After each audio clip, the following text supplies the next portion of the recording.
नमस्कार, जय महाराष्ट्र. तर आजच्या या एपिसोडमध्ये आपण पाहणार आहोत येत्या लोकसभेच्या निवडणुकीमध्ये महाराष्ट्राचा लोकसभेचा फॉर्म्युला काय असेल. तर भाजपा 32, एकनाथ शिंदे गट आणि अजित पवार गट 8 जागा. तर त्या संदर्भात या व्हिडिओच्या माध्यमातून संपूर्ण अपडेट जाणून घेऊया. तर चला सुरू करूया. लोकसभा निवडणुकीच्या तारखा कधीही जाहीर होऊ शकतात. अशा परिस्थितीत सध्या 12 ते 15 मार्चच्या कालावधीत या तारखा जाहीर होण्याची चिन्ह आहेत. अशात जागा वाटपाच्या दृष्टीने महायुती काय करणार ते आपण पुढील प्रमाणे पाहूया.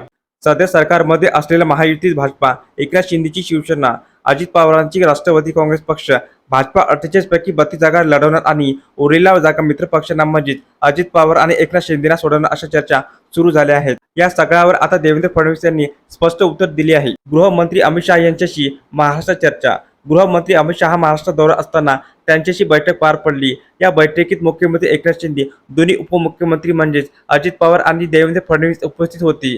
या बैठकीनंतर भाजपा 32 जागावर ठाम आहे अशी चर्चा बाहेर आली होती. 32 जागावर भाजपा लोकसभा लढवणार असेल तर एकनाथ शिंदे आणि अजित पवार गटासाठी 8 मध्ये सिंगल डिजिट उरतात अशा चर्चा रंगल्या होत्या.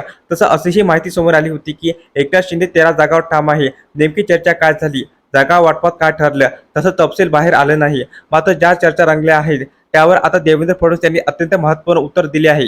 तर या सर्वांवर उपमुख्यमंत्री देवेंद्र फडणवीस काय म्हणाले? लोकसभेच्या निवडणुका आहेत, निवडणुकीची स्ट्रॅटेजी काय असेल, आम्ही काय करायचे आहे, अशा सगळ्या गोष्टी संदर्भात प्रत्येक राज्य कोर कमिटीशी केंद्रीय नेतृत्व चर्चा करत आहे. त्याप्रमाणे महाराष्ट्रात आम्ही चर्चा करण्यासाठी आलो आहेत.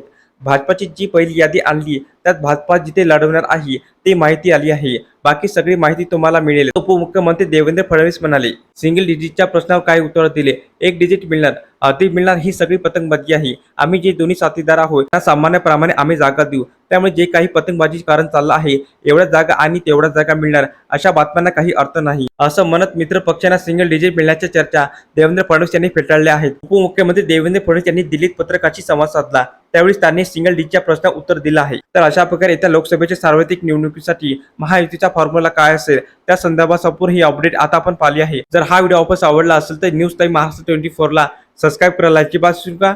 धन्यवाद.